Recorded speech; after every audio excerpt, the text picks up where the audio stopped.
Ida Randolph, born December 8th, 1947, was known as the patriarch of her family. She grew up with the odds against her since her father had gotten into some trouble and ended up in jail. So she grew up in a single-parent household like a lot of folks. However, Ida was determined to make something of her life. So she got her education and began working in the field of social services. She was known to have such a huge heart. She was giving and compassionate. As in 1990, she took the responsibility of raising her brand new baby niece, JANA, who was born March 24th, 1990. This was particularly a beautiful thing because Ida was already living pretty freely as a woman in her early 40s who had biological children of her own, but they was already out the house. But JANA's mom was about to lose custody of JANA, and Ida didn't want to see JANA get pushed through the system, so she stepped in and she took JANA in. Ida was very much respected and adored by her family, her friends, her neighbors. Everybody loved Ida. Everybody had nothing but good things to say about her. Hence why her loved ones jumped to action when they hadn't heard from neither Ida nor JANA in a few days, which was clearly unusual. Apparently, after not hearing from the mother-daughter duo, JANA's cousin, Mecca Scott, and her brother, Marcus, decided to go to Ida and JANA's home at 2794 Valentine Avenue in the Bedford Park section of my city, the Bronx, New York, to check on them. And when Mecca and Marcus got to the apartment, they knocked on the door, but nobody answered, and they wasn't able to get into the apartment. So in a panic, Marcus asked Ida's neighbor, a woman named Fatima Diallo, if he could go through her apartment window to get into Ida and JANA's apartment, or to at least see what's going on through the window. I don't know how many of my viewers are familiar with the apartment buildings and the fire escapes, but here in New York City, if you live in one of those like old tenement buildings with a fire escape, you usually share your fire escape with a neighbor. So that's how he was able to ask the neighbor for her help with that. So when he asked if he could go through her window, she agreed. And so he climbed onto the fire escape and he looks through his mother's apartment window and he sees Ida laid out in her blood with blood spatter all over the place, and she's in the bed. Now, according to the neighbor Fatima and the cousin Mecca, Marcus had returned to the building hallway distraught. He was screaming to the top of his lungs that he thought he just saw his mother sprawled out dead. And that's when they called 911. And when police arrived on Thursday evening, October 3rd, 2013, they broke the apartment door down, and there's where they saw 65-year-old Ida and 23-year-old JANA dead in their Bronx, New York apartment. The women's bodies were found beaten and stabbed to death. They were bound with duct tape in two separate bedrooms of the apartment, and JANA being naked at the time. NYPD said it was the most grotesque, gruesome scenes they had ever come across. Now, at the time of the crime, many people immediately believed that JANA's ex-boyfriend, who was 23 years old at the time, his name is Andrew Scott, had everything to do with the murders, including JANA's uncle Randy Hill, who took to Facebook to express his grief, saying that he lost his aunt and his niece to some drug-dealing fake thug wannabe. And anyone who thought Andrew had anything to do with Ida and JANA's death were absolutely correct. Andrew had everything to do with these murders. But not only Andrew, he also recruited two of his little compadres, a man named Joshua Lopez, who was 26 at the time, and a girl named Brittany Austin, who was 23 at the time. I couldn't seem to find a photo of Brittany on the internet at all, so I do apologize for the lack of a visual for her. Now, the good thing about this case is police wasted no time in arresting the trio, as the very next day, after the women were found deceased in their home on Friday, October 4th, 2013, is when Andrew, Brittany, and Joshua were all arrested and charged with the heinous crime. Police were able to find Andrew so quickly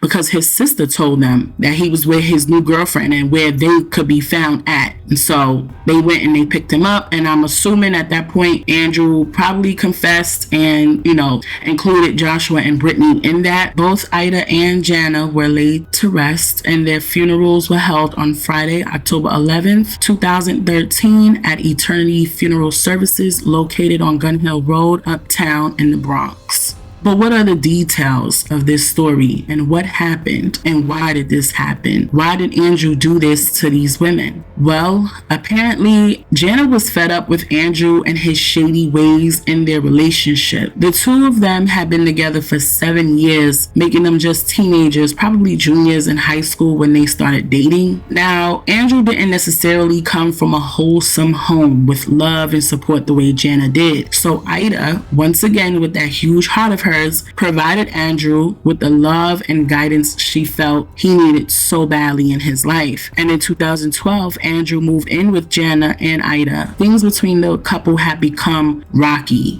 and the relationship had came to an end a couple of weeks before the murders when JANA broke up with Andrew because during a disagreement, Andrew had trashed the apartment. So Ida told him he had to go. He had to leave. He had to gather his things and get out of their home. Well, this did not sit well with Andrew at all, so he plotted his revenge. On Tuesday night, October 1st, 2013, he gathered his friends, Brittany, who was a dope fiend at the time, and Josh, to assist him in robbing the mother and daughter for their bank cards and obtaining the PIN numbers for the cards so he can take money off their cards. Now, how did he even get into the apartment?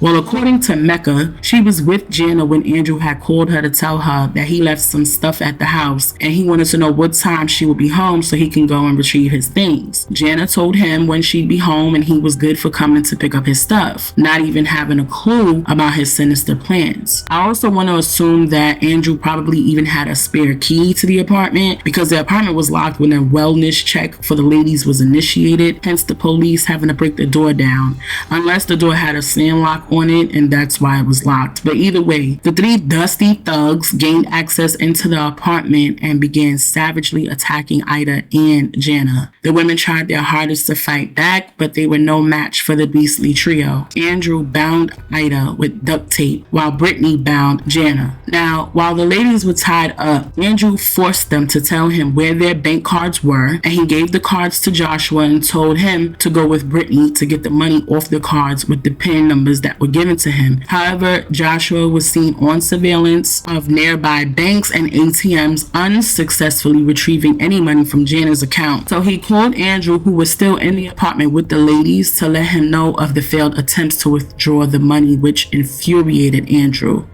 This is when Andrew took a bat that was already in the house and bashed Ida's head in with the bat, hitting her almost a half dozen times to the point that her skull was crushed. He also broke her arm completely with the bat, and he also strangled her.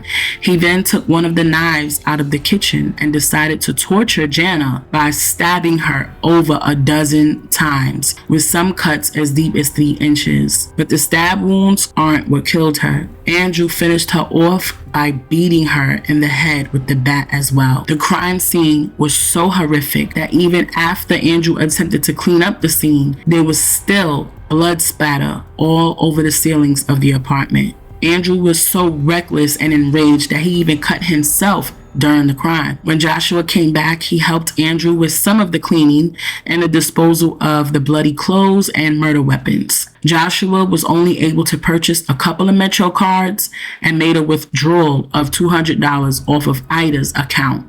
And for those who don't know, a Metro card in New York City is what we use to travel on the subway and bus system. Ida and JANA had been dead in the apartment for 2 whole days before they were found. After 2 long years of the Randolph's loved ones waiting on justice, a month-long trial, and under 2 hours of the jury's deliberation, in March of 2015, Bronx District Attorney Robert Johnson reported that Andrew was found guilty and charged with possession of a deadly weapon, 2 counts of murder in the 2nd degree and robbery in the 1st. Andrew was given a sentence of 50 years to life, with his earliest release date possibly being on October 2nd, 2063. If he's granted parole, which he won't be eligible for until June of 2063. Joshua was found guilty and charged with possession of a deadly weapon, murder in the 2nd degree, and given a sentence of 17 years to life, with his earliest release date possibly being on October 1st, 2030 if he's granted parole, which he won't be eligible for until June of 2030. Brittany was found guilty and charged with robbery in the first degree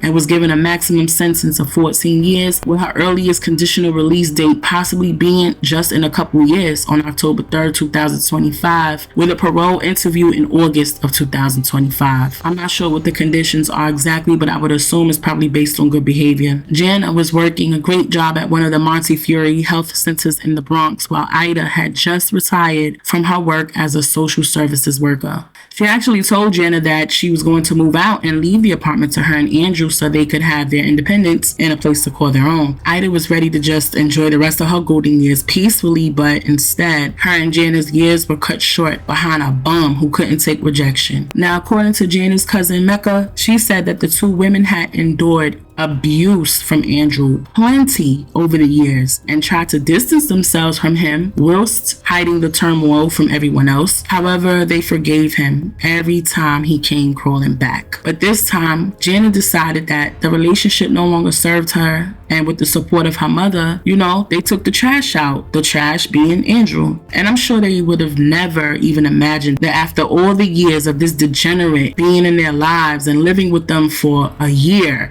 breaking bread with them, benefiting from their tender love and care, that he would ever even consider hurting them in such a vicious way. Thief? Yeah, but a cold-blooded murderer? Nah, I don't think these women would have ever foreseen that with Andrew. And so I'll just end the story with this. I'm sending all of my love and healing energy still to the loved ones of the Randolph ladies. This October will make it 10 years since they were unfairly snatched from the world. May the beautiful, lovely ladies, Ida and Jana, continue to rest in heavenly peace.